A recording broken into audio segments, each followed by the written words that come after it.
All right, we should be all good to go here. I'm gonna make sure at least all the audio is going through at the very least here, which seems like it is going to work here. If I can get it to, should be live. All right. Mute that.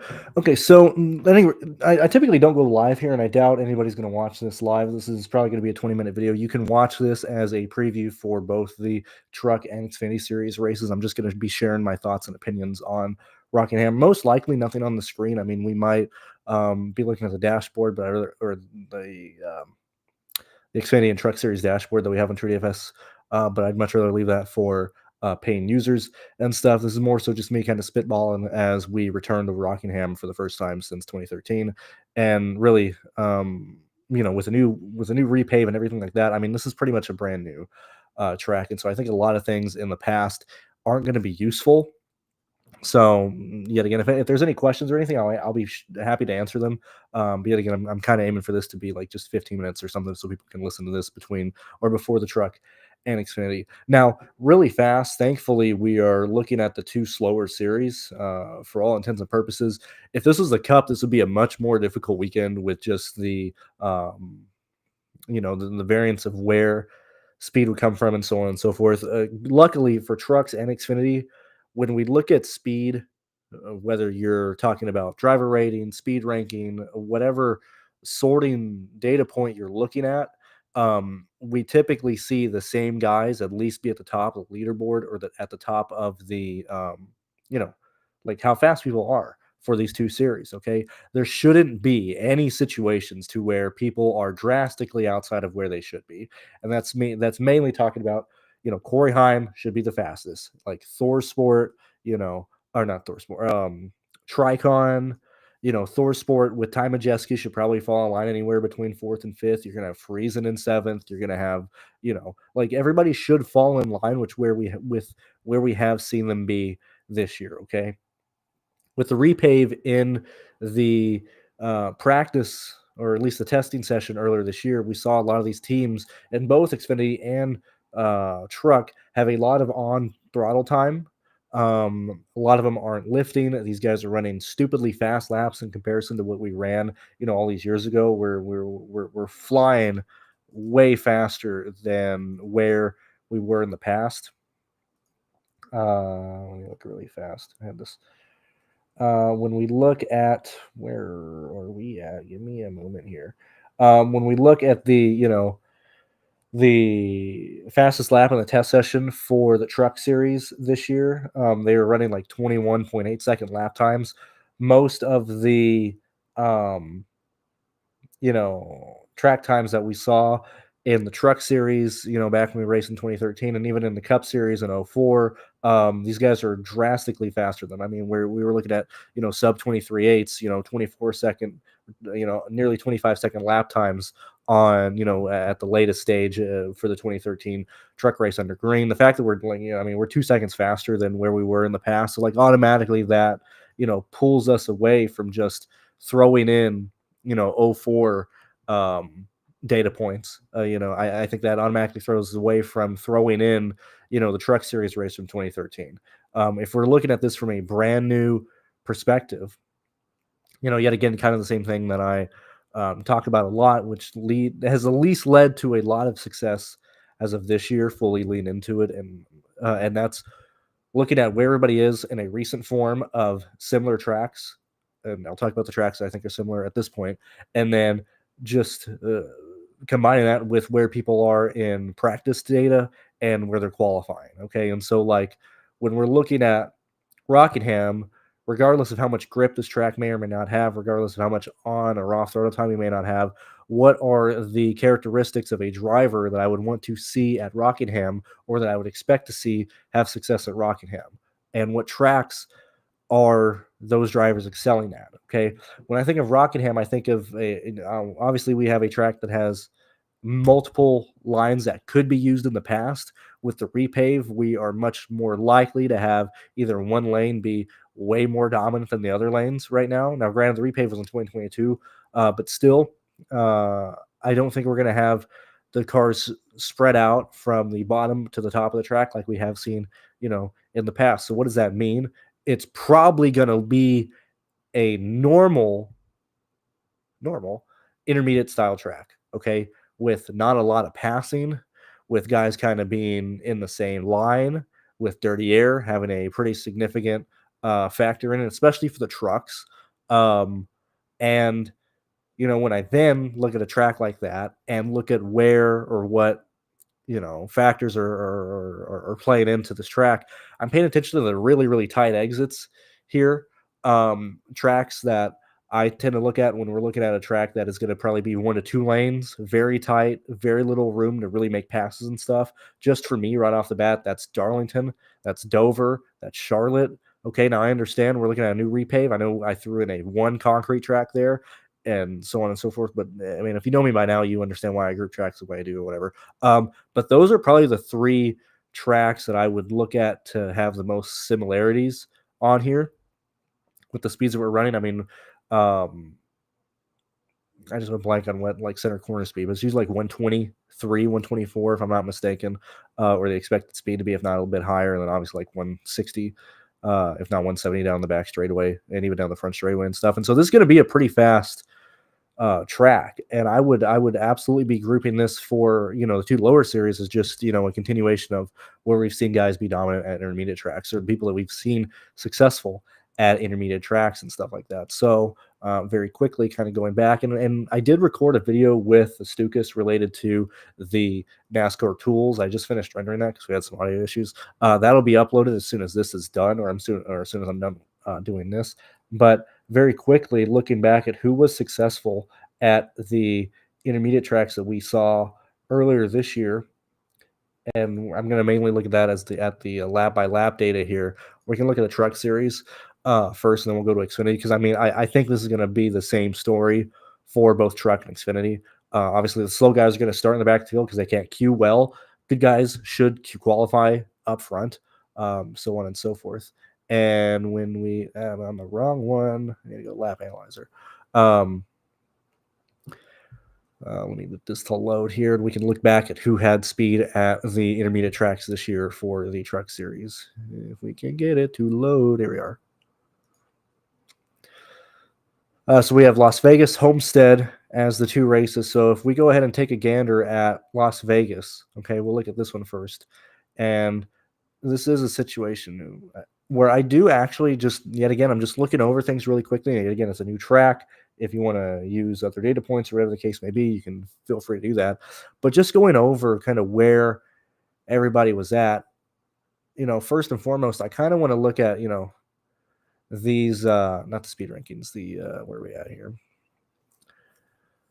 Probably running top 5 percentage is going to be pretty huge, or at least to pay attention to. Now, yet again, we're not looking at finishing position. I almost never, ever look at that. I look at just where people are running. And so the amount of time spent in the top 5 of running position here, do we see anybody out of the ordinary up here? Obviously, we got Tricon, Thorsport, McAnally with their cars. I mean, obviously, Jack Wood's doing whatever the heck he wants to do in the teens. But, it's going to be these guys up front. Like, I would not be shocked to see your race winner at Rockingham this weekend come from people who were, who spent majority of their time in the top 5 at Las Vegas. Now, again, we can also look at Homestead in a second, but I don't think it's a real big shock that your favorite to win this race would probably be Corey Heim right off the bat, then Ty Majeski. I don't think that's crazy too. And then obviously Chandler Smith, Lane Riggs, so on and so forth and stuff. When we're looking at the running position here, and if we're looking at these drivers specifically, obviously we look at Corey Heim, we can look at Ty Majeski, we can look at Ankrum, obviously. I mean, and yet again, if you have any of the NASCAR packages, or not any of the NASCAR packages, if you have any of the packages with us, you can do this on your own time and look through where people were at and the amount of time they spent in the top 5, top 10, et cetera, et cetera. But I mean, Corey Heim should be like the primary favorite here. If we go ahead and look at the Homestead race, and then compare who was in the top 5 for these races. If we look at race results and then time spent in the top 5, do we see anybody who wasn't up here in the last one, or at least teams that was. Now we did have, Ankrum, or not Ankrum, Hemrick pop up here in comparison to the last race, but obviously Corey Heim, Lane Riggs, Spire, Nice, obviously like these main guys are going to be here. I don't think it's going to be that drastically different than what we've seen here. I think or rather, I think if you're almost blinding yourself to looking at the old races at nauseum, I think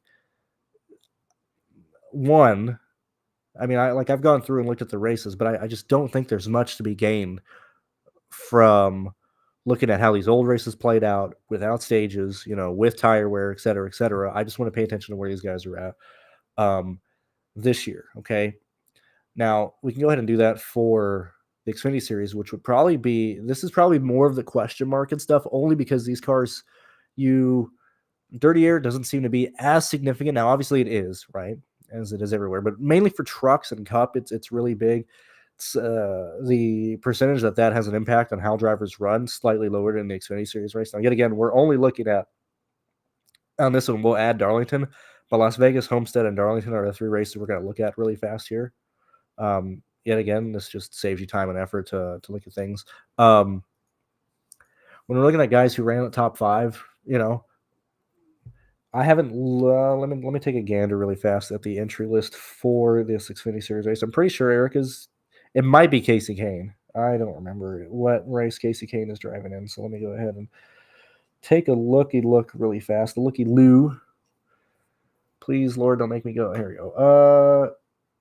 Casey Kane's in the 33. Who is in the 19 car?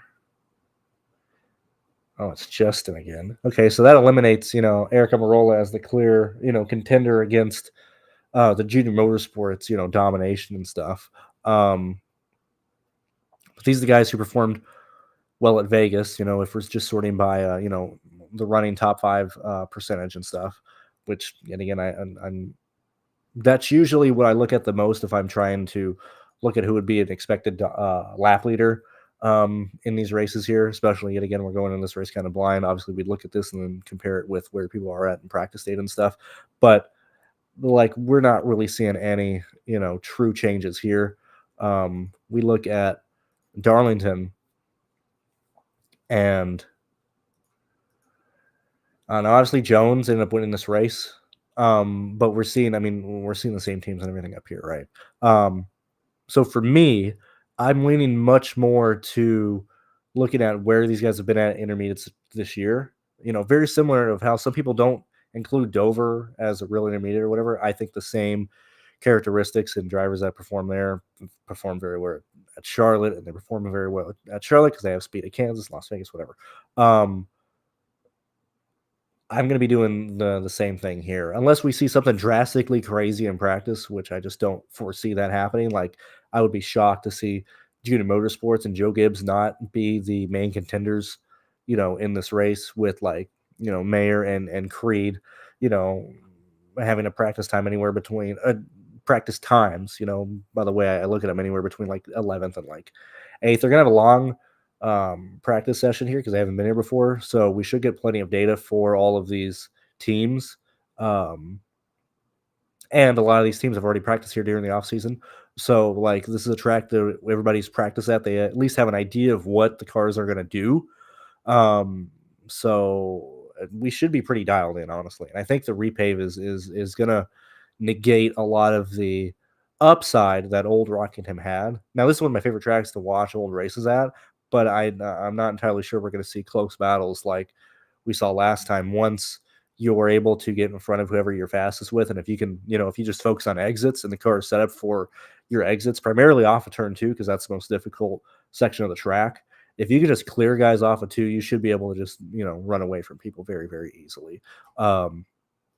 See if I have any questions really fast here, which we don't at the moment. But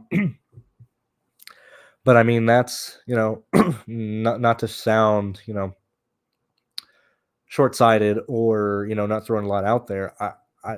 I just think this is, the extent of what you want to look at Darlington. I mean, that's how I look at it. Poor, I was gonna say poor Casey Kane. This isn't even the race he signed up for, man. He wanted the old pavement at Darlington or at Rockingham. Yeah, I mean, that's mainly it. I can't really think of anything else. Um, just, I mean, like I said, with the practice we're gonna have, with the practice that, or really the test sessions that the teams had already, is a lot. The teams know there's gonna be a lot of on throttle time.